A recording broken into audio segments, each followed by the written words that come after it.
నా పేరు Prashanti. C news కు స్వాగతం. ముందుగా హెడ్లైన్స్ చూద్దాం. ఎంపీ భరత్ దిగజారుడు రాజకీయాలు మానుకోవాలి.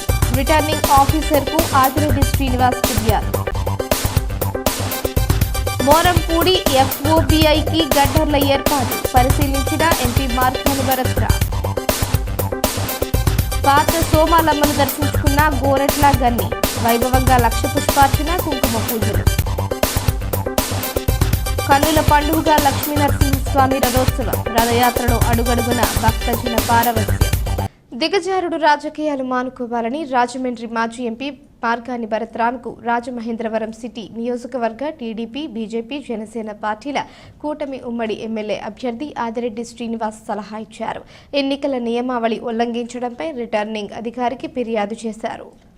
ఎన్నికల నియమావళిని ఉల్లంఘించి రాజమండ్రి మాజీ ఎంపీ వైఎస్ఆర్సీపీ రాజమహేంద్రవరం సిటీ నియోజకవర్గ ఎమ్మెల్యే అభ్యర్థి ఓటర్లను ప్రలోభపెట్టే విధంగా వాలంటీర్ల సాక్షిగా చీరలు ఇచ్చామని చెబుతున్నాడని, అలాగే ఎన్నికల కోడ్ ఉండగా ఈ నెల 19వ తేదీ కూడా చీరలు పంపిణీ చేశారన్న విషయంపై ఆడియో క్లిప్ను పెన్ డ్రైవ్ రూపంలో ఎన్నికల రిటర్నింగ్ అధికారికి దినేష్ కుమార్కు అందించి ఆయనపై చర్యలు తీసుకోవాలని టీడీపీ నగర అధ్యక్షులు రెడ్డి మనీశ్వరరావు, ప్రధాన కార్యదర్శి బుడ్డిగరాధ, ఉపాధ్యక్షులు ఉప్పులూరి జానకి రామయ్య, జనసేన సిటీ ఇన్ఛార్జ్ అత్తి సత్యనారాయణ, బీజేపీ జిల్లా ప్రధాన కార్యదర్శి బూరా రామచంద్రారావు, ఓబీసీ మోర్చా రాష్ట్ర అధ్యక్షులు కొరగంటి సతీష్ అదితరులతో కలిసి వెళ్లి ఫిర్యాదు చేశారు.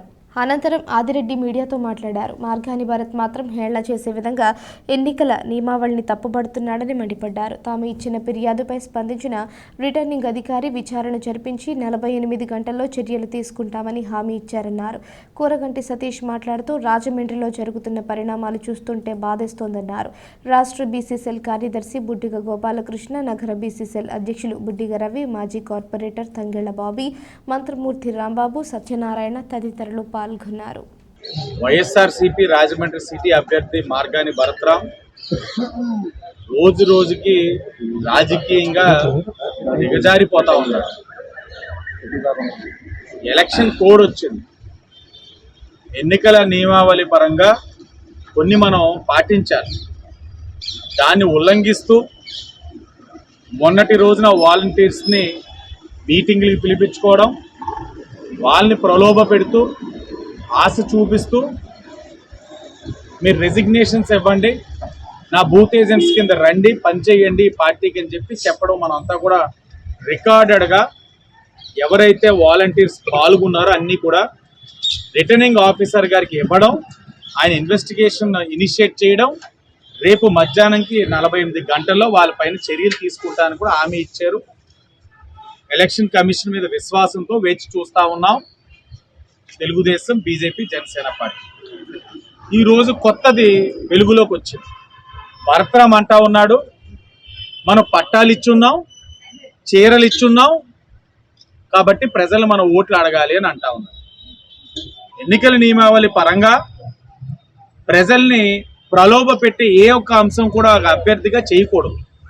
మరి తన చీరలు ఇచ్చాము అని చెప్పి మాట అన్నది స్పష్టంగా రికార్డ్ అయ్యి ఉంది. అది రిటర్నింగ్ ఆఫీసర్ గారికి ఇచ్చి భరత్రామ్ పైన చర్యలు తీసుకోవాలని చెప్పి ఈ రోజున బీజేపీ, జనసేన, తెలుగుదేశం పార్టీ వెళ్ళి ఆయన్ని డిమాండ్ చేయడం జరిగింది. చాలా రాజమండ్రిలో జరుగుతున్న పరిణామాలన్నీ కూడా ఇక్కడ అందజేయడం జరిగింది మేము కమిషనర్ గారి దృష్టికి. ఈవేళ కనుక వాళ్ళు సరైన చర్య తీసుకుంటారని మేము భావిస్తాం. ఒకవేళ తీసుకోకపోతే భారతీయ జనతా పార్టీ తరఫు నుంచి కూడా ఢిల్లీ లెవెల్లో ఎలక్షన్ కమిషన్ దృష్టికి కూడా తీసుకెళ్ళి ఎవరైనా తప్పు చేసిన వాళ్ళ మీద చర్య తీసుకునే విధంగా ప్రయత్నం చేస్తామని సందర్భంగా తెలియజేస్తాం. రాజమండ్రి నగరంలోని మోరంపూడి జంక్షన్ వద్ద నిర్మిస్తున్న ఫ్లైఓవర్ బ్రిడ్జ్ నిర్మాణ పనులు కీలక దశకు చేరుకున్నాయి. బ్రిడ్జ్ నిర్మాణంలో అత్యంత ప్రధాన ఘట్టం కుడి, ఎడమల వంతెనలను అనుసంధానం చేస్తూ ఏర్పాటు చేసే గడ్డర్లను బుధవారం రాత్రి భారీ క్రేన్ల సహాయంతో అమర్చారు. భారీ వాహనాలపై గడ్డర్లను బ్రిడ్జి నిర్మాణ స్థలానికి తీసుకువచ్చి క్రేన్ల సహాయంతో గడ్డర్లను అమర్చారు. మోరంపూడి ఫ్లైఓవర్ బ్రిడ్జ్ నిర్మాణ పనులను అత్యంత ప్రతిష్టాత్మకంగా తీసుకుని ఎప్పటికప్పుడు పర్యవేక్షిస్తున్న రాజమండ్రి ఎంపీ మార్కాని భరత్ సత్రం గడ్డర్ల ఏర్పాటు సమయంలో అక్కడే ఉండి పర్యవేక్షించారు. విశాఖ విజయవాడ వైపు నుండి వచ్చే వాహనాలకు ఎటువంటి ఇబ్బంది కలగకుండా భారీ పోలీసు బందోబస్తు ఏర్పాటు చేసి ట్రాఫిక్ సమస్య తలెత్తకుండా చూశారు. ఫ్లైఓవర్లపై గడ్డర్ల ఏర్పాటు నేపథ్యంలో జిల్లా పోలీసు యంత్రాంగం ఇప్పటికే ట్రాఫిక్ను దారి మళ్లించేందుకు చర్యలు చేపట్టింది. శ్యామల సెంటర్ నుంచి వచ్చే వాహనాలను ఆల్ బ్యాంక్ కాలనీ, కవలగొయ్యి జంక్షన్ మీదుగా నిమ్మకాయల మార్కెట్ వైపులా మళ్లించగా, నామవరం వైపు నుంచి వస్తున్న వాహనాలను మోరంపూడి నుంచి బాపూజీ నగర్ రోడ్డు మీదుగా మళ్లింపు చేశారు. రోడ్డు డివైడర్లు, రాంగ్ రూట్లో వాహనాలు వెళ్లకుండా ఎక్కడికక్కడ బ్యారికేడ్లు, స్టాపర్ బోర్డును ఏర్పాటు చేయడంతో పాటు పోలీస్, ట్రాఫిక్ సిబ్బందికి అధికంగా మోహరింపజేశారు. రాజమహేంద్రవరం గ్రామ దేవత శ్రీ పాత సోమాలమ్మ అమ్మవారి జాతర మహోత్సవాలు ఘనంగా జరుగుతున్నాయి.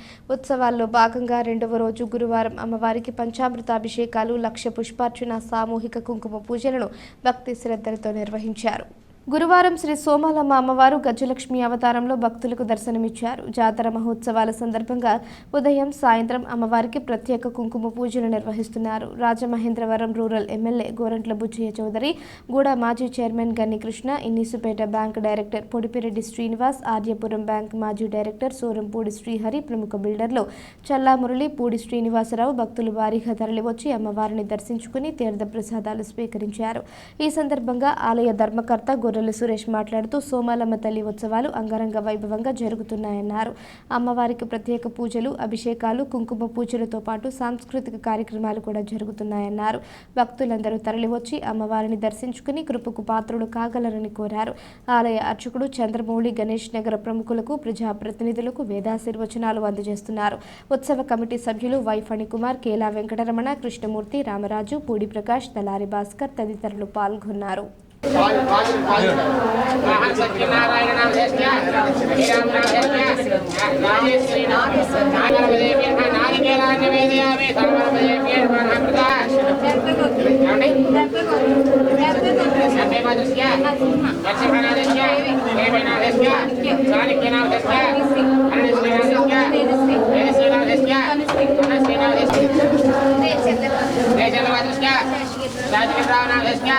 శ్రీ శ్రీ శ్రీ శ్రీ పాత సోమలమ్మ అమ్మవారి జాతర మహోత్సవంలో 20వ తారీఖు అనగా నిన్న ఉదయం పంచామృతాల అభిషేకంతో ప్రారంభమైనవి.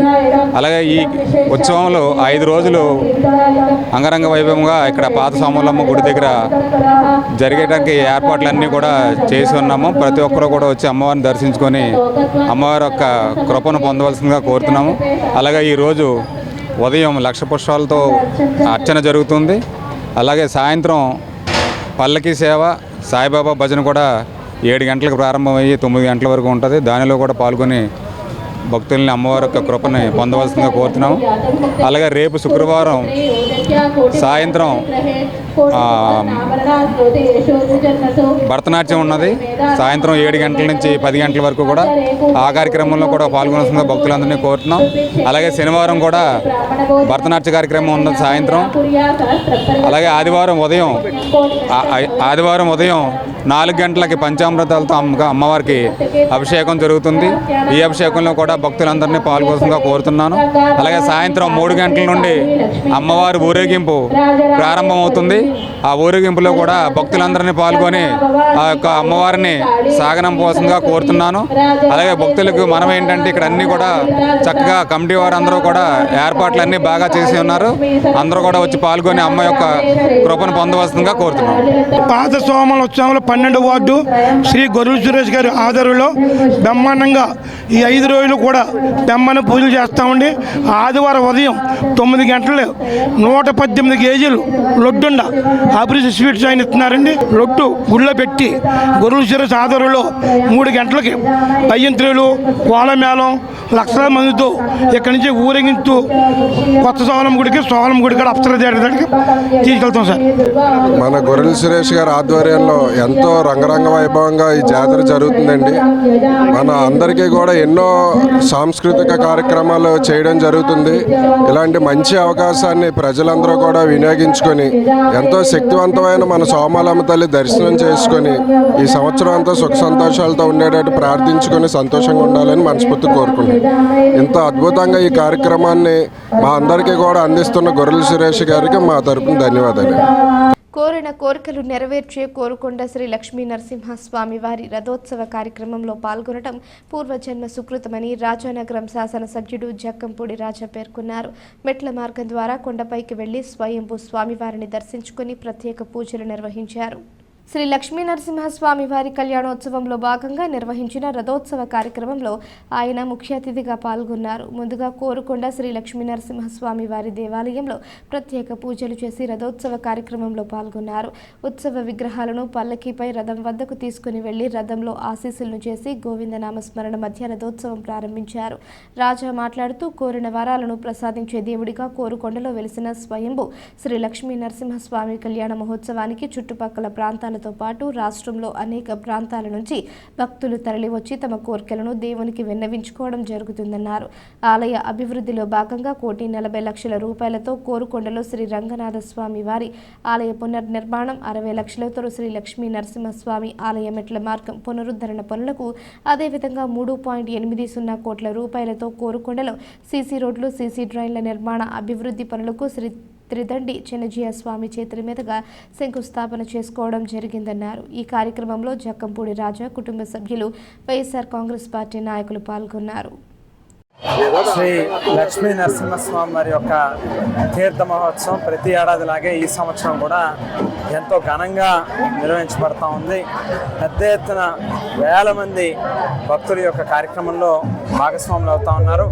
మరి ఆ లక్ష్మీ నరసింహస్వామి వారి యొక్క ఆశీస్సులు, దీవెనలు అందరికీ ఉండాలని, అందరికీ మంచి జరగాలని మనస్ఫూర్తిగా కోరుకుంటూ, ఈ రాష్ట్రంలో ప్రజారంజక పాలన ప్రీతమ ముఖ్యమంత్రి జగన్మోహన్ రెడ్డి గారి యొక్క సారథ్యంలో ప్రతి పేదవాడికి కూడా అందుతూ ఉంది. ప్రతి ఇంటికి రేషన్ తీసుకెళ్ళి అందిస్తూ ఉన్నారు. ప్రతి ఇంటికి పెన్షన్లు తీసుకెళ్ళి అందిస్తూ ఉన్నారు. కులాలకి, మతాలకి, ప్రాంతాలకి, పార్టీలకి, రాజకీయాలకి, వర్గాలకి అన్నిటికీ అతీతంగా అర్హత మాత్రమే ప్రామాణికంగా తీసుకుని వివక్షలు అనేటువంటిది లేకుండా అన్ని సంక్షేమ పథకాలని కూడా అందిస్తూ ఉంది ప్రభుత్వం. తెలుగుదేశం, జనసేన, బీజేపీ ఇంకా ఇప్పటి వరకు అభ్యర్థులను ఎంపిక చేయలేకపోయాయని, ఎక్కడ ఏ పార్టీకి ఓటేయాలని ప్రచారం చేసుకోవాలో తెలియని గందరగోళ పరిస్థితుల్లో ఆ 3 పార్టీల కూటమి ఉందని వైఎస్ఆర్ కాంగ్రెస్ పార్టీ సీనియర్ నాయకుడు కడలి వెంకటేశ్వరరావు ఎద్దేవా చేశారు. సీఎం జగన్మోహన్ రెడ్డి రాష్ట్రంలో అమలు చేసిన సంక్షేమ పథకాలను చూసి ప్రజలు మళ్లీ ఎప్పుడు ఎన్నికలు జరుగుతాయా, వైసీపీకి ఓటేసి గెలిపిద్దామనే నిర్ణయంతో ఎదురు చూస్తున్నారన్నారు. రాజమండ్రి ప్రెస్ క్లబ్లో గురువారం జరిగిన విలేకరుల సమావేశంలో ఆయన మాట్లాడుతూ, మార్గాని భరత్రాంను ఎదుర్కోవాలి అంటే మరొక భరత్రాం పుట్టాలని టీడీపీ నాయకుడు ఆదిరెడ్డి వాసు ఆయనకు ఏమాత్రం సరిపోలే నాయకుడు కాదన్నారు. రాజమండ్రి నగరాన్ని అన్ని విధాలుగా అభివృద్ధి చేసి ప్రజలకు ప్రభుత్వ సంక్షేమ పథకాన్ని అందజేసి ధైర్యంగా ఓటేయమని అడుగుతున్నారన్నారు. 50,000కు పైగా మెజారిటీతో ఆయన ఎమ్మెల్యేగా ఎన్నికై అసెంబ్లీకి వెళ్లడం ఖాయమని ధీమా వ్యక్తం చేశారు. 14 సంవత్సరాలు ముఖ్యమంత్రిగా పనిచేసిన నారా చంద్రబాబు నాయుడు తెలుగుదేశం పార్టీ ఏ సంక్షేమం అమలు చేసిందో ఎవరికి తెలియదని, వైసీపీ అమలు చేసిన పథకాలను ఎవరికైనా గుక్క తిప్పుకోకుండా చెబుతారన్నారు. నగరంలో సీఎం జగన్మోహన్ రెడ్డి సహకారంతో 25,000 పట్టాలిచ్చినప్పుడే టీడీపీ చాప్టర్ క్లోజ్ అయిందని, వార్ వన్ సైడ్గా తేలిందన్నారు. వైసీపీ నాయకులు నందం స్వామి, గుత్తుల భాస్కర్, పీతా రామకృష్ణ, సోడదాసి సుందర్ సింగ్, ఉల్లూరి రాజు తదితరులు పాల్గొన్నారు. మొదట ఆర్థిక పరమైన కార్యక్రమాలు కానివ్వండి, లేదా ఇంకో కార్యక్రమాలు కానివ్వండి, సరే ఏదైనా సరే భరత్రామ్కి పోటీ భరత్రామే. ఆదిరెడ్డి వాసు లాంటి వాళ్ళు సరిపోరు. అతనిది చాప్టర్ 2019 వరకే. 2019లో ఆ రోజు వైఎస్ఆర్ కాంగ్రెస్ పార్టీలో, ఆ పార్టీలో, మా పార్టీలో ఉన్నటువంటి ఆయా పరిస్థితుల వలన ఆ రోజు వాసు గెలిచాడు. కానీ ఈరోజు వచ్చింది మామూలు వ్యక్తి కాదు. ఇటు రాజమండ్రి అభివృద్ధి పదంలోనే, సంక్షేమ పదంలోనే, అదేవిధంగా ఆర్థిక పరంలోనూ దేనికైనా సిద్ధం అంటూ దుమ్ము లేపేటువంటి నాయకుడు మార్గాని భరత్రాము. అతను ఎదుర్కోవాలంటే మరో మార్గాని భరత్రాములతో రావాలి తప్ప ఆదిరెడ్డి వాసులో లేదా ఇంకో వాసులు పనిచేయరు. గుర్తుపెట్టుకోండి, మొన్న 40,000 పట్టాలు ఇచ్చినప్పుడే ఈరోజు తెలుగుదేశం పార్టీ క్లోజ్ అయింది. ఈరోజు వైఎస్ఆర్ కాంగ్రెస్ పార్టీ సిటీలో వారు వన్ సైడ్ నడిపిస్తుంది. ఇది ఖచ్చితంగా జరుగుతుందని మీ అందరికీ తెలియజేస్తాం. ఇటీవల గుంటూరు జిల్లాలో జరిగిన బ్రహ్మయ్య హత్యను ఖండిస్తూ గురువారం స్థానిక గోకవరం బస్టాండ్ వద్ద ఉన్న అంబేద్కర్ మెమోరియల్ లైబ్రరీ హాల్లో దళిత, ఆదివాసీ హక్కుల ప్రజా సంఘాలు, సిపిఐ న్యూ డెమోక్రసీ ఉమ్మడి తూర్పు గోదావరి జిల్లా కమిటీలు నిర్వహించాయి. ఈ సభకు ఐఎఫ్టియు రాష్ట్ర ఉపాధ్యక్షులు జి వెంకటేశ్వర్లు అధ్యక్షత వహించారు. బహుజన పొలిటికల్ సెంటర్ రాష్ట్ర కోఆర్డినేటర్ సాధు మాల్యాద్రి, బహుజన రచయిత డెన్నిష్ రాయ్, న్యూ డెమోక్రసీ జిల్లా కార్యదర్శి ఎం దుర్గాప్రసాద్, ఏఐకేఎంఎస్ రాష్ట్ర నాయకులు వేల్పుల నరసింహారావు, జిల్లా అధ్యక్షులు జె సత్యబాబు, కార్యదర్శి పి వెంకటనాయుడు, ఐఎఫ్టియు జిల్లా అధ్యక్షులు ఏవి Ramana, republic party trade union నాయకులు కోనాల లాజరు, రాజమండ్రి నగర కార్యదర్శి కె జోజీ, పీడీఎస్యు జిల్లా అధ్యక్షులు ఆర్ తిరుపతిరావు, పీఓడబ్ల్యూ జిల్లా అధ్యక్షులు కె ప్రసన్న తదితరులు ప్రసంగించారు. ముందుగా బ్రహ్మయ్య చిత్రపటానికి, డాక్టర్ బిఆర్ అంబేద్కర్ విగ్రహానికి పూలమాలలు వేసి నివాళులర్పించారు. వక్తలు మాట్లాడుతూ చంద్రం టాన్యాల ముఠా చేసిన బ్రహ్మయ్య హత్యపై సమగ్ర విచారణ జరపాలని, హంతకులను అరెస్ట్ చేయాలని డిమాండ్ చేశారు. పోలీసులు ఇప్పటికీ నేరస్తులు ఎవరిని అరెస్టు చేయకపోవడాన్ని వక్తలు ఖండించారు. విప్లవ ముసుగులో చంద్రన్న హత్య రాజకీయాలు వీడనాడాలని డిమాండ్ చేశారు. ఇటీవల గుంటూరు జిల్లాలో కామ్రేడ్ నాదెండ్ల బ్రహ్మయ్యను న్యూ డెమోక్రసీ ముసుగులో ఉన్న చంద్రం టాన్యాల ముఠా అత్యంత కిరాతకంగా హత్య చేసింది. విప్లవ రాజకీయాలకు ఇటువంటి హత్యలు చాలా వ్యతిరేకమైనవి. ఇట్లాంటి తన సంస్థలో 40 ఏళ్ల పాటు పనిచేసిన బ్రహ్మయ్య విద్యార్థి ఉద్యమం నుంచి కూడా అలుపెరగని పోరాటాలు చేసి అనేక భూములు సాధించి పీడిత తాడిత వర్గాల కోసం తను పనిచేస్తే తాను నేర సామ్రాజ్యానికి అడ్డొస్తున్నాడని చంద్రన్న భావించి తన నేరాలన్నీ కూడా బయట ప్రపంచానికి తెలియజేస్తాడని భయపడి ఆయన ఇటీవల 7వ తేదీని హత్య చేశారు. ఈ హత్యను మేము తీవ్రంగా ఖండిస్తూ ఉన్నాం. ఉమ్మడి తూర్పుగోదావరి జిల్లాలో దళిత, ఆదివాసీ హక్కుల ప్రజా సంఘాలు, అదేవిధంగా సిపిఎంఎల్ న్యూ డెమోక్రసీ పార్టీ ఈ హత్యను తీవ్రంగా ఖండిస్తూ ఉంది. ఈ హత్యకు పాల్పడిన చంద్రన్న ముఠాను తక్షణం అరెస్ట్ చేయాలని, విచారణ వేగవంతం చేయాలని, బ్రహ్మన్నకు న్యాయం చేయాలని చెప్పేసి మేము డిమాండ్ చేస్తూ ఉన్నాం. అదేవిధంగా ఆయన భార్య అరుణోదయ మరి పీడబ్ల్యూఓ సంఘాలలో జిల్లా కార్యదర్శిగా పనిచేస్తూ అనేక నాట్య ప్రదర్శనలు తమ బిడ్డలో 2 ఆడపిల్లలతో కలిసి ఆ పార్టీకి వాళ్ళ ఫ్యామిలీ మొత్తం కూడా త్యాగం చేసినటువంటి అటువంటి విప్లవకారుల పైన నేరారోపణలు మోపి హత్య చేయటం అనేటువంటిది చాలా నేరం. అది కిరాతకమైనటువంటి హత్య. అది ఒక బహుజన బిడ్డ కాబట్టి అతన్ని చర్చలు అనేటువంటి పేరు మీద పిలిచి హత్య చేసి ఎక్కడో పల్లెటూరు చివర మురుకాలలో పడేసినటువంటి హీన స్థితిని మేము బహుజన సంఘాల తరఫున తీవ్రంగా ఖండిస్తున్నాము. కామ్రేడ్ నాదెండ్ల బ్రహ్మయ్య అన్న ప్రకాశం జిల్లా టంగుటూరు మండలం కారుమంచి గ్రామం. చాలా చిన్న వయసులోనే చిన్న హాస్టల్లో చదువుకున్న రోజుల నుంచే పీడీఎస్ ఉద్యమానికి ప్రభావితుడై చదువు 10th క్లాస్ పూర్తి కాగానే గుంటూరు నరసరావుపేటలో ఇంటర్మీడియట్ చేరిన దగ్గర నుంచి పీడీఎస్యూలో ప్రవేశించి అప్పటి నుంచి అంటే దాదాపు 1982 ఆ ప్రాంతం నుంచి కంటిన్యూస్గా ఫుల్ టైమర్గా మారి విప్లవోద్యమంలో పనిచేసినటువంటి ఒక సీనియర్ కార్యకర్త, నాయకుడు. ఆ విద్యార్థి ఉద్యమం నుంచి అంచెలంచెలుగా ఆయన రైతాంగ ఉద్యమంలోనూ అలాగే పార్టీలో కూడా రాష్ట్ర స్థాయి నాయకుడి దాకా ఎదిగినటువంటి ఒక గొప్ప నాయకుడు. దాదాపు 42-45 సంవత్సరాల సుదీర్ఘ చరిత్రలో ఉన్నటువంటి ఒక నాయకుడిని చాలా చిన్న ఆర్థిక ఆరోపణలతోటి హత్య చేయడం అనేటువంటిది ఇది చాలా అందరూ ఖండించదగినటువంటి విషయం. ముఖ్యంగా ఎవరైతే ఆ పార్టీలో తీవ్రమైనటువంటి ఆర్థిక ఆరోపణలకు గురవుతున్న నాయకుడు ఉన్నాడో ఆ నాయకుడు ఇతని మీద తిరిగి కౌంటర్ ఆరోపణలు చేయడం అనేటువంటిది ఖచ్చితంగా ఉద్దేశపూర్వకంగా ఆరోపణలు మోపి సంపాదనేటువంటి కుట్ర ఇందులో మనకు కనిపిస్తూ ఉంది.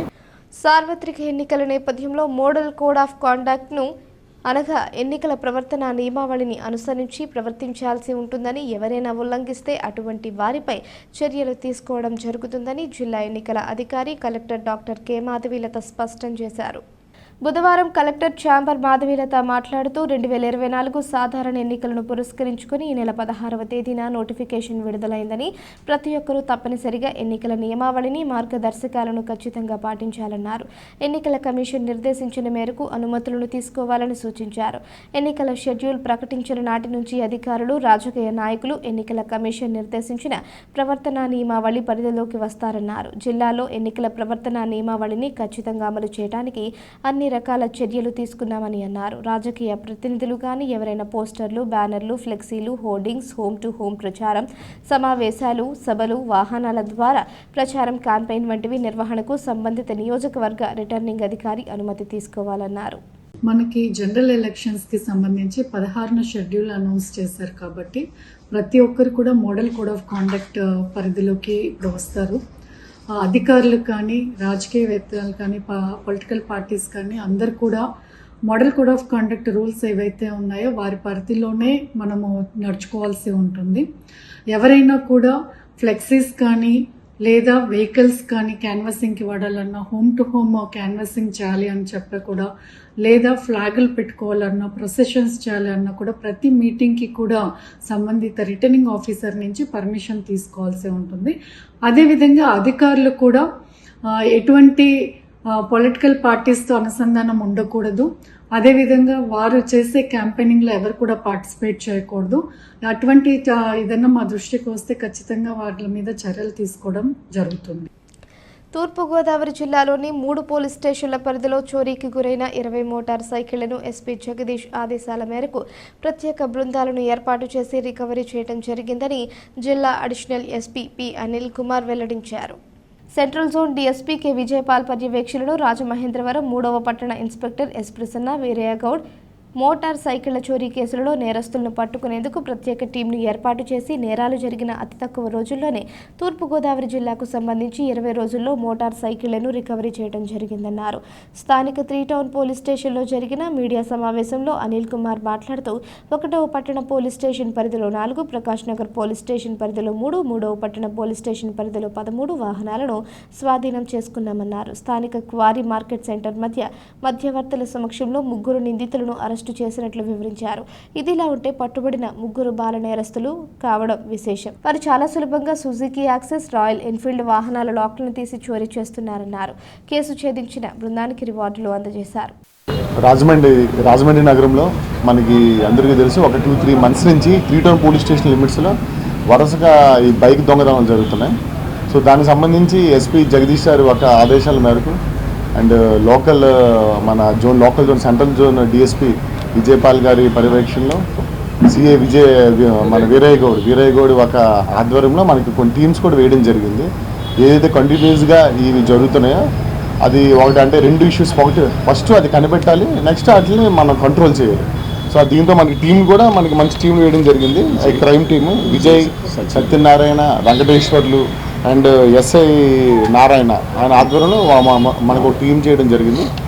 ఆ టీంలో మొత్తం మనం ఏవైతే సీసీ ఫుటేజెస్ ఉన్నాయో సీసీ ఫుటేజ్ గమనించడం కానీ, లేకపోతే మన దొంగతనాలు జరిగిన ఒక ప్యాటర్న్ గమనించడం జరిగింది. సో దాన్ని బట్టి ఇది తప్పకుండా పాత నేరస్తులు చేశారని దీనికి వచ్చారు ఒక కన్క్లూషన్కి. సో దాన్ని బట్టి మనం సీసీ ఫుటేజెస్ కానీ వీటిని మనం చూస్తే 1-2 క్లూస్ వచ్చాయి. సో దాన్ని బట్టి మనకి ఏమైందంటే మనకి 3 జువెనైల్స్ ఎవరైతే మనకి రాజమండ్రికి సంబంధించి ఒక 3 జువెనైల్స్ ఉన్నారు, వాళ్ళ 3 కూడా పాత నేరస్తుల కింద ఉన్నారు. సో వాళ్ళు చేసినట్టు తేలింది. సో వాళ్ళ దగ్గర నుంచి ఈరోజు మనకి ఈ 21న మనం ఇక్కడ మీరు చూస్తే 20 బైక్లు అండ్ మనకి స్కూటర్ రైడ్స్ ఏవైతే మనకి స్కూటర్ రైడ్స్ ఉన్నాయో అవన్నీ మనం రికవరీ చేయడం జరిగింది. వాటిలో మనకి 1 టౌన్ నుంచి ఒక 4 బైక్స్ పోయాయని కంప్లైంట్ ఉంది, ప్రకాష్ నగర్ నుంచి 3 అండ్ మనకి 3 టౌన్ నుంచి 13. సో ఈ బైక్స్ పోయాయని మనకి కంప్లైంట్ వచ్చింది. సో వాటిలో చూసుకుంటే మనకి సుజుకి యాక్సెస్ ఏమో 11, రాయల్ ఎన్ఫీల్డ్ ఏమో 7 and Bajaj Pulsar motor bikes 2. So ఇవన్నీ ఈ టీం ఏదైతే టీం వేశారో అది చాకచక్యంగా మన టెక్నికల్ ఎవిడెన్సెస్ ఏమైనా టెక్నికల్ ఎవిడెన్సెస్ని మనం యూజ్ చేసుకొని ప్లస్ మనకి హ్యూమన్ ఇంటెలిజెన్స్ పెట్టుకొని ఈ పాత నేరస్తులు ఎవరు ఉన్నారో వాళ్ళందరినీ మనం తీస్తూ ఎవరు చేసే స్కోప్ ఉంటుందో చూస్తూ ఆ ఎంఓ ఎలా ఉందో చూస్తూ ఇది మనకి వీళ్ళు పట్టుకోవడం జరిగింది. సో ఇందులో ముఖ్యమైన విషయం ఏంటంటే ఈ 3 జువెనైల్స్ కూడా వీళ్ళు రిసీవర్స్ మనకి ఇంపార్టెంట్. అంటే రిసీవర్స్ అయితే ఇక్కడ మనకి 2 ఉన్నారు, గోపాలకృష్ణ అని రామాలయ వీధి, వాళ్ళ దగ్గర 3 యాక్సెస్ బళ్ళు మనం రికవరీ చేసాం. అది కాకుండా సోమశంకర్ అని మెకానిక్ ఆయన తుమ్మల్లోవా ఆయన దగ్గర 3 బుల్లెట్స్ రికవరీ చేసాం. సో వాళ్ళు కూడా ఈ మెకానిక్ ఎవరైతే ఉన్నారో వాళ్ళ అబెట్మెంట్ అంటే ఏంటి, సరే మీరు దొంగతనం చేస్తండి మేము అమ్మి పెడతామని చెప్పి ఆ అబెట్మెంట్ ద్వారా వీళ్ళు కూడా చేయడం జరిగింది. సో వాళ్ళు కూడా రిసీవర్స్ కింద, వాళ్ళు కూడా ముద్దాలుగా రిసీవర్స్ కింద చూపిస్తున్నాం ఇందులోని. స్థానిక త్యాగరాజనగర్లో శ్రీ త్యాగరాజ నారాయణ దాస సేవా సమితి ప్రాంగణంలో 73వ సంగీత వార్షికోత్సవాలు అంగరంగ వైభవంగా జరుగుతున్నాయి. ఈ నెల 28వ తేదీ వరకు జరిగే ఈ సంగీతోత్సవాల్లో భాగంగా బుధవారం సాయంత్రం గుంటూరుకు చెందిన శ్రీ ధూళిపాళ్ల శివరామకృష్ణ భాగవతార్ హరికథ జరిగింది. త్యాగరాజ నారాయణ దాస సేవా సమితి కార్యనిర్వాహక వర్గం chairman Vadrevu Venkata Ramanarao, senior vice chairman Chintaluri Sundara Venkatarao, vice chairman Jupudi Venkata Ramanarao, principal కార్యదర్శి Josila Saraswathi, functional secretary Vankalakka Sriramachandram, executive secretary Viswanatham Bhaskarram, treasurer Muthangi Buchiramaiah, సభ్యులు విఎస్ఎస్ కృష్ణకుమార్, డాక్టర్ వేలూరి రామచంద్ర పర్యవేక్షణలో సంగీతోత్సవాలు ఘనంగా జరుగుతున్నాయి. ధూళిపాళ్ల శివరామకృష్ణ భాగవతార్ హరికథలో ధూళిపాళ్ల శ్రీనివాస శాస్త్రి వయోలిన్, కందుల అనిల్ కుమార్ మృదంగ కచేరీ జరిగింది. నగర సంగీతాభిమానులు, ప్రముఖులు పెద్ద ఎత్తున విచ్చేసి ఈ కార్యక్రమాలను తిలకిస్తున్నారు, ఆలకిస్తున్నారు.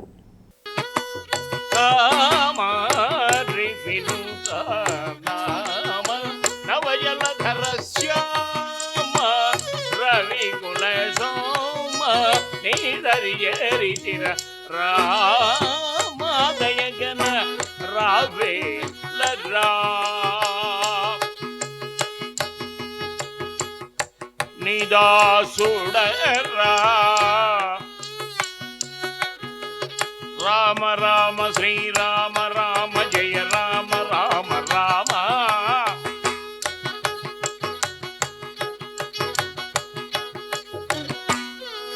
కోదండ రామ కళ్యాణ రామ వట్టాభిరామ రఘురామ రామ జయ రామ రామ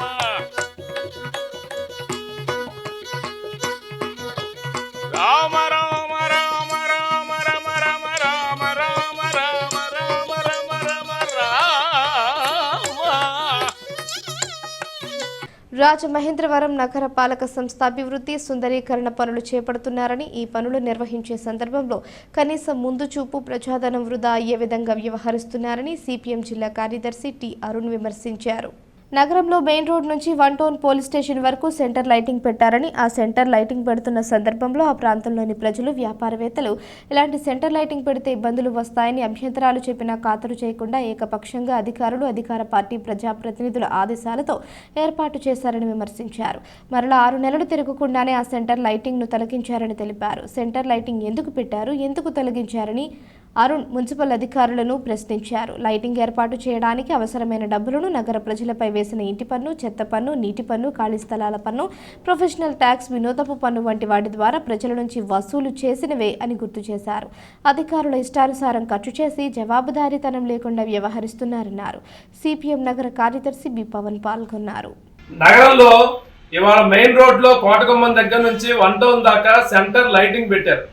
ఆ ప్రాంతంలో సెంటర్ లైటింగ్ పెడుతున్నప్పుడే అనేక రాజకీయ పార్టీలు కానీ లేదా నగరంలో ఉన్నటువంటి ఆ ప్రాంతంలో వ్యాపారస్తులు కానీ ఇట్లాంటి సెంటర్ లైటింగ్, డివైడరింగ్ పెట్టడం అనేటువంటిది చాలా ఇబ్బందికరం అవుతుంది అని చెప్పినటువంటివి చెప్పినా అట్లాంటి అభ్యంతరాలన్నింటినీ బేఖాతరు చేసేసి ఏకపక్షంగా నగరపాలక సంస్థ అధికారులు ఆనాటి కూడా ప్రజాప్రతినిధులు చెప్పినటువంటి దాన్ని ఆదేశాలని పాటిస్తూ ఇవాళ సెంటర్ లైటింగ్ పెట్టేశారు. మళ్ళీ 6 నెలల గడవక ముందే సెంటర్ లైటింగ్ మొత్తాన్ని నగరంలో తీసి పారేశారు, మధ్యలోంచి ఎత్తేసారు సెంటర్ లైటింగ్ని. ఇవాళ సెంటర్ లైటింగ్ ఎందుకోసం పెట్టారు, ఎందుకోసం తీసేశారో నగరపాలక సంస్థ అధికారులు, రాజమండ్రి నగర ప్రజలకి సమాధానం చెప్పాలని అడుగుతా ఉన్నాం. ఇవాళ నగరపాలక సంస్థ ఆ సెంటర్ లైటింగ్ పెట్టడానికి ఎంత ఖర్చు అయిందో ఆ ఖర్చుని ఇవాళ ప్రజల సొమ్ములు, పన్నులు కడితే వచ్చిన డబ్బులే అవన్నీ కూడాను. మీరు చెత్త మీద పన్ను వసూలు చేస్తా ఉన్నారు, ఇవాళ ఆస్తి పన్ను వసూలు చేస్తా ఉన్నారు. ఆస్తి పన్ను ప్రతి ఆగస్టులోని పెంచుకుంటూ పోతా ఉన్నారు. దాంతోపాటు మంచినీటి కుళాయి పన్ను వసూలు చేస్తున్నారు, ఖాళీ స్థలాల పన్ను వసూలు చేస్తున్నారు, ప్రొఫెషనల్ ట్యాక్స్ వసూలు చేస్తున్నారు, అట్లానే వినోద పన్ను వసూలు చేస్తూ ఉన్నారు. ఇన్ని రకాల పన్నులు ప్రజల దగ్గర వసూలు చేస్తూ మీ ఇష్టారాజ్యమైనటువంటి వ్యవహారం చేయడం ద్వారా ఇవాళ నిధులు దుర్వినియోగం చేస్తే ప్రజల సొమ్ముల మీద జవాబుదారీతనం ఎవరుంటారు? అందుకని ఇవాళ సెంట్రల్ లైటింగ్ సంబంధించినటువంటి ఆయన ఖర్చు ఎంత ఉందో ఆ ఖర్చుని మీరు రికవరీ చేయాలని చెప్పి కూడా మేము డిమాండ్ చేస్తూ ఉన్నాం. ఎన్నికల కమిషన్ ఎన్ని చెప్పినా వాలంటీర్లు వైసీపీ కార్యకర్తల్లా పనిచేస్తున్నారని, అదేవిధంగా స్వాతంత్ర్యం వచ్చిన తర్వాత ఎన్నడూ జరగని విధంగా ఎన్నికల కమిషన్ ఆయా వార్డులలో ఎర్ర జెండా దిమ్మలను తొలగించాలన్న తీరు హాస్యాస్పదంగా ఉందని సిపిఐ జిల్లా కార్యదర్శి తాటిపాక మధు విమర్శించారు. స్థానిక సిపిఐ కార్యాలయంలో పార్టీ విస్తృత స్థాయి సమావేశం సిపిఐ జిల్లా సహాయ కార్యదర్శి కె రాంబాబు అధ్యక్షతన జరిగింది. ఈ సమావేశం అనంతరం సిపిఐ బృందం అదనపు కమిషనర్ని కలిసి ఏ వార్డులలో సుత్తి కొడవలి దిమ్మలను కూల్చేస్తున్నారో అలాగే వైసీపీ కార్యకర్తలుగా పనిచేస్తున్న వాలంటీర్ల లిస్టును అదనపు కమిషనర్కు అందజేశారు. స్థానిక తాడితోటలో 50 సంవత్సరాలుగా ఉన్న సుత్తి కొడవలి జెండా దిమ్మలను తొలగించడాన్ని టౌన్ ప్లానింగ్ అధికారులు వచ్చారని అక్కడ స్థానిక కార్మికులు పెద్ద ఎత్తున అడ్డుకోవడంతో వెనుతిరిగారన్నారు. సుత్తి కొడవలి అనేది ప్రపంచ కార్మికులారా ఏకం కండి అని తెలియజేసేది తప్ప అది ఎన్నికల గుర్తు కాదన్నారు. సిపిఐ జిల్లా సహాయ కార్యదర్శి కుండ్రపు రాంబాబు, నగర కార్యదర్శి వి కొండలరావు, సహాయ కార్యదర్శి నవరోజి, చింతలపూడి సునీల్, కె శ్రీనివాస్, సేపేని రవణమ్మ, వానపల్లి సూర్యనారాయణ, పెంటా దేవుడు బాబు తదితరులు పాల్గొన్నారు. వార్తలు ముగించే ముందు హెడ్లైన్స్ మరోసారి. ఎంపీ భరత్ దిగజారుడు రాజకీయాలు మానుకోవాలి. రిటర్నింగ్ ఆఫీసర్కు ఆదిరెడ్డి శ్రీనివాస్ ఫిర్యాదు. మోరంపూడి ఎఫ్ఓబిఐకి గడ్డర్ల ఏర్పాటు పరిశీలించిన ఎంపీ మార్కాని భరత్. పాత సోమాలమ్మను దర్శించుకున్న గోరెట్ల గన్ని. వైభవంగా 1,00,000 పుష్పార్చన, కుంకుమ పూజలు. కన్నుల పండుగగా లక్ష్మీనరసింహస్వామి రథోత్సవం. రథయాత్రలో అడుగడుగున భక్తజన పారవస్యం. ఈ వార్తలు ఇంతటితో సమాప్తం. తిరిగి ప్రసారమయ్యే సీ న్యూస్లో మళ్ళీ కలుసుకుందాం. అంతవరకు సెలవు. నమస్కారం.